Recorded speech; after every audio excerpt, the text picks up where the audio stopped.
Now you can listen to Wine and Dine Radio while shopping at the grocery store or your neighborhood wine merchant.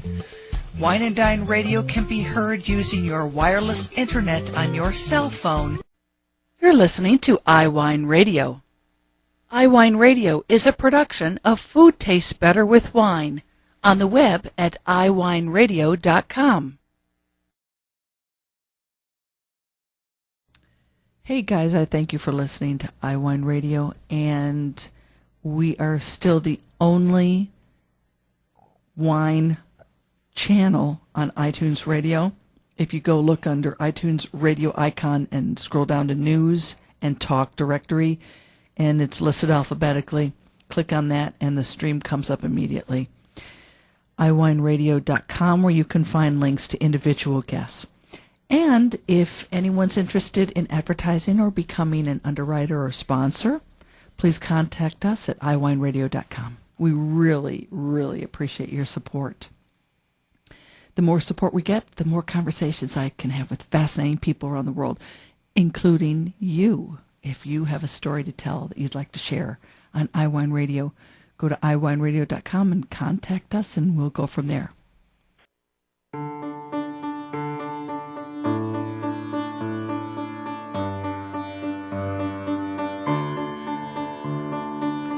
Thank you to Von Strasser Winery for sending an email to me with a press release about an upcoming Montana fly fishing and Napa Cabernet trip. This is so cool. In March, there is a trip to Montana. In April, there is a trip to Tennessee. Joining us today on Wine and Dine is Tyler Lamborn of Lamborn Family Vineyards, who puts together these trips along with, I guess, Rudy von Strasser and Dave Miner. Oh my gosh, what a hoot! Are there no wives that go along on this, Brian? You would actually be surprised. There's quite a few wives. Really? Absolutely. I've got couples that come on these trips where sometimes it's the wife who does the fly fishing and the husband enjoys some of the activities that the venues have to offer. Sometimes both go fishing together, and sometimes we have groups of all males, all females, friends traveling together. So it really runs the gamut. It's not designed for any specific gender or age group, but it's really designed for people who enjoy the outdoors and wine. How long have you been putting together these trips? I want to say that this is probably my fifth year, and I never take the event I typically don't, to the same venue. I like to move them from place to place. Okay. I've focused on the Rocky Mountain West. That's sort of where my heart is. There's great fly fishing in the Rockies, but I like to focus on locations that are unique, that just have a lot to offer as far as service, and certainly food and wine plays obviously a very big part of it. But part of the fun is trying to decide where should I take my next trip. Oh gosh! And does your wife go with you? Or I read that she is working on her last year of in vet school. She is. She's actually got just a few months left. Wow. So it's been a long haul in, but hopefully will pay dividends. And she typically does not come with me. Okay. However, I was fortunate enough to have I had a trip to Idaho a couple of years ago, and she and our three kids got in the car with me, and we drove. And while I was working, they got to enjoy Idaho, Wyoming, and doing their own thing. And it was, while I didn't get to spend much time with them, it was nice to know that they were there. Oh yeah, definitely. So did your father introduce you to fly fishing? Where did your passion for fly fishing come up? That's a great question. I originally got my love of fishing in general, absolutely from my dad. And I grew up in the Bay Area, San Francisco Bay Area, and he would take me out onto San Francisco Bay, and we would fish together, and just for anything that would bite. We got sand sharks and rays and you name it. I didn't really care. I loved being with my dad. I loved being outside and fishing. And when I was 13, my parents took myself and a good friend of mine on a trip to Montana, and I had never tried fly fishing before, and I knew that I loved fishing, so we went out onto the Gallatin River with a guide, and I fell in love. Fly fishing was my area that I wanted to focus on. I kind of completely abandoned bait fishing or anything else, and I happen to love fly fishing because I think of it as an art, but particularly fly fishing for trout, just because of the places that trout live. I feel at home in the mountains and on the rivers, and fly fishing gives me an excuse to be in those places. So talk to us about this upcoming trip, March 21st to 24th, and how people can learn more about that. It is at a place called the Ranch at Rock Creek, and for those people who have never heard of the Ranch at Rock Creek, it is absolutely a place that they need to learn about. It's in Phillipsburg, Montana, about an hour or so due southwest of Missoula, completely isolated and just absolutely stunning from the scenery and where it's physically located. The ranch property, actually it sits on 4 private miles of Rock Creek, which is fantastic. But the ranch itself, the lodging, what they have is offering as far as accommodations. The Granite Lodge is impeccable. They've got private houses. They have high-end canvas tents. People call it glamping, glamour camping. Okay. But it's a very high-end resort that prides itself on, as I had alluded to before, service. Their service there is impeccable, and they strive to make sure that each and every guest is well attended to and just really enjoying themselves. So it was a no-brainer for me to bring a Wine on the Fly event to the ranch at Rock Creek. The best way to learn about the trip would be to go to my Wine on the Fly website, which is just wineonthefly.com, and it's got all of the information that you could possibly want regarding the ranch and the accommodations, the itinerary, what to expect during the days, the participating wineries. I've got, of course, Lamborn Family Vineyards. I'm also very fortunate to have Rudy von Strasser of Von Strasser Winery coming, and I'm also having Marc and Janice Mondavi of Charles Krug Winery. So 3 Napa Valley wineries, all very exclusive and high-end with exceptional wines. And the twist about Wine on the Fly is that it's not just, we don't have a sales rep there introducing the wines and the stories. We have the actual principals behind these wineries, the owners, the winemakers, the people who know the wines and stories the best. And so those are the 3 wineries that will be with us in Montana, and I can't wait.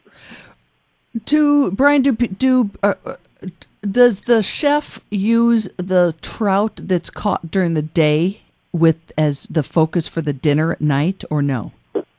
No, and that's a good question. We practice catch and release. Oh. So, certainly if someone wanted to keep something that they caught, and of course this depends on the river and the regulations of that river. But guests are, of course, welcome to keep whatever it is they catch. Okay. But personally, anything that I ever catch, I always put it back.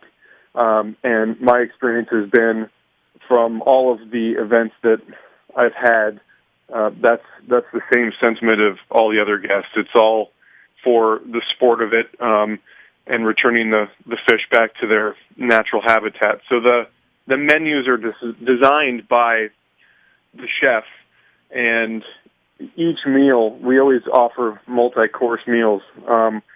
Typically, we're pouring anywhere from 3 to 6 or 7 wines per evening at dinner. So we have multi-course meals, all just exceptionally prepared, and they are prepared around each wine that is presented. So it's a wine and food pairing, and the winery, each evening features a different winery. So one night, Rudy von Strasser will pour his wines paired with the meals, and then he'll give a little talk about each wine, the history of von Strasser and whatnot. But it's meant to be a lot of fun, but also very informative. So they're designed for people who, regardless of their background in wine, connoisseurs and novices alike will learn an exceptional amount each event. Brian, what are the dates of your trip scheduled for in April in Tennessee? April 7th to the 10th. And where in Tennessee are you doing this? We will be at the impeccable Blackberry Farm. Oh, okay. Wallen. Yeah, you told me. Okay. So in the Great Smoky Mountains, and certainly Blackberry Farm is one of those places that you just have to experience firsthand. I don't even know how to put Blackberry into words. It's just at the risk of sounding cliche, it's a magical place. It's just stunning. And the service there is unrivaled. The people are wonderful. The scenery unbeatable, and they've got Hesse Creek, which runs through their property, as well as a few rivers that are also local to there. And so we'll be enjoying both places, and I'm very much looking forward to both.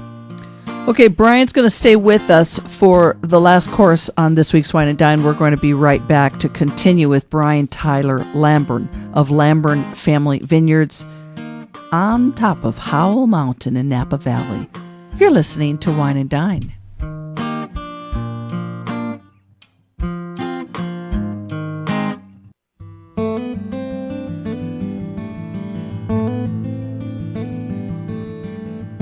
So for people living on the West Coast, they could be meeting Brian Tyler Lamborn in Montana for a trip March 21st to the 24th. People living in the East Coast could be meeting up with him in Tennessee, April 7th through the 10th. And we're talking about my wine, my fly, it's wine and fly fishing together. Brian, tell me the website again. It's my... Oh, it's wineonthefly.com. Okay, Absolutely. Wine on the Fly. Okay, now, what wineries are going to be joining you at Blackberry Farm? Again, of course, we'll have Lamborn Family Vineyards. Yes. I'll also have Barbour, Jim Barbour, with his own label, Barbour Vineyards. And also lucky to have Justin Hunnicutt Stephens of both D.R. Stephens Estate and Hunnicutt Winery. Okay. So we'll have, there'll be 4 wineries together at that event. And again, all Napa Valley wines, Napa Valley wineries. Okay, talk to us about Lamborn Family Vineyards, mountain-grown wines, Zinfandel, Cabernet. Yes. Yeah, and of course, growing on a mountain is not the same as growing on a valley floor. No, it's it's absolutely not. And I'm biased, but we have a distinct advantage of being up on the mountain. Lamborn Family Vineyards was founded by my grandfather back in the early 70s. He was living in San Francisco Bay Area, and he bought a plot of land up on Howell Mountain before Napa Valley was even on the map. And he convinced his son, my dad, and mom to take out a loan and buy a piece of property close to his up on the mountain, which they did. And we had those two plots that were planted to solely Zinfandel. So we were a Zinfandel-only producer. Our first vintage, commercial vintage, being in 1982. And then fast forward a little bit, my grandfather retires. He sells his property. So it's just the one parcel that my family and I have now. And we were kind of refocusing our efforts. So my grandfather was making the wine at the time, and we needed a new winemaker. So our philosophy was, go to the best winemaker in Napa Valley, work your way down. The first one to say yes is the best one you can get. So in our estimation, and that of many other people, Heidi Barrett is the best winemaker in Napa Valley. So we approached her without, of course, any expectations, and sort of to our surprise, she agreed to come up and take a look at the property and meet the Lamborns and learn about our philosophy about wine grape growing. And anyway, long story a bit shorter, she agreed to do it. So our first vintage with Heidi Barrett was in 1997, and we were still a Zinfandel-only producer at that point, but it only made sense, Heidi being known for Cabernet, specifically Screaming Eagle, that we should probably plant some Cab. So we did so in 2001. A few-year-old vines we put into the ground, and we had our inaugural Cabernet vintage in 2003. So Lamborn produces exclusively an estate-grown Zinfandel and Cabernet. We don't buy fruit. We don't sell fruit. We do all of the farming ourselves. In fact, my dad does all of the farming. It's his passion. And we're producing around 1,700 cases a year, complete total production. So we're very, very small. Now, if people want to get their hot hands on Lamborn Family Vineyards, Zinfandel, and Cabernet, is it like a waiting list sort of a situation? They have to be in a club? Yeah, we have winery members, and because of our very small production and the demand, it's very hard to find. Just in general, I was going to say outside of California, but it's hard to find within California as well. The vast majority of our wines are sold direct to our winery members. The easiest way to become a Lamborn Family Vineyards winery member is to visit our website, which is Lamborn.com. Okay. Lamborn.com. And you can sign up for membership there. The wines that go direct to our mailing list are typically reserved for higher-end restaurants within California. We have a handful of retailers, not many, and then just a very small amount of distribution out of state. But is there, if someone listening to this, apart from joining you on a fly fishing trip, is there hope for someone that they would be able to buy some Lamborn Family, Howell Mountain, Cabernet and Zinfandel? Absolutely. Okay. Yeah, of course. And we love having visitors up to, we call it the farm, for an agricultural tour, kind of to show them the vineyard and what it is we do. But certainly anyone who's interested in trying our Zinfandel or Cabernet, our website does have a page where you can enter your zip code and you can pull up the businesses that carry our wine locally. Okay. But as I mentioned, the easiest way is to order it off of our website. And, for those who wanted to simply try a bottle, you can order just one bottle. Okay. But, there are no minimum requirements, and we do have some wine available. And, of course, we welcome new members, and we're very blessed to have, in my opinion, the best customers in the world. They're just they all feel like our friends. We know them all well. They know us, and they're just loyal, great people. We're very lucky to have them. Are you all finished? Is your father all finished with pruning in the vineyards, or is that still going on? It is done. Okay. We finished up a week or two ago. Okay. So we've been having incredible spring-like weather here in the valley and California in general. Today we're expecting a high of 77. Wow! And it's just bright and sunny and beautiful. Little bit early though. Yeah. We don't want. We don't want this great weather to continue. Fortunately, yes. we're expecting a cool down in a few days and potentially some rain. So, okay. It's one of the beauties of farming is that the final product, the wine, you can really taste the differences between each growing season. It's spectacular. You still have that consistency between winemaker and fruit and style and whatnot, but you have those differences between weather and all the other factors that go into your grapes and ultimately your wine. It's one of the things I love about wine. So people would like to join you on one of these trips. They can log on to wineonthefly.com.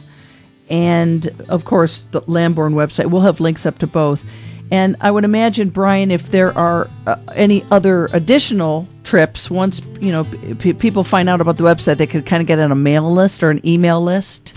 Yeah, absolutely. Okay. People can join the newsletter list on wineonthefly.com to be kept up to date with upcoming trips. And certainly we have those posted at lamborn.com as well. So newsletter list for both to keep everyone up to date. Brian Tyler Lamborn of Lamborn Family Vineyards, thank you so very much. Oh, my pleasure, Lynn. Thank you. I really appreciate it. It's been great visiting with you. Now you can listen to Wine and Dine Radio while shopping at the grocery store or your neighborhood wine merchant. Wine and Dine Radio can be heard using your wireless internet on your cell phone.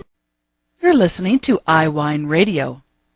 iWineRadio is a production of Food Tastes Better with Wine on the web at iWineRadio.com. Hey guys, I thank you for listening to iWineRadio, and we are still the only wine channel on iTunes Radio. If you go look under iTunes radio icon and scroll down to News and Talk Directory, and it's listed alphabetically, click on that and the stream comes up immediately. iWineRadio.com, where you can find links to individual guests. And if anyone's interested in advertising or becoming an underwriter or sponsor, please contact us at iWineRadio.com. We really, really appreciate your support. The more support we get, the more conversations I can have with fascinating people around the world, including you. If you have a story to tell that you'd like to share on iWineRadio, go to iWineRadio.com and contact us, and we'll go from there.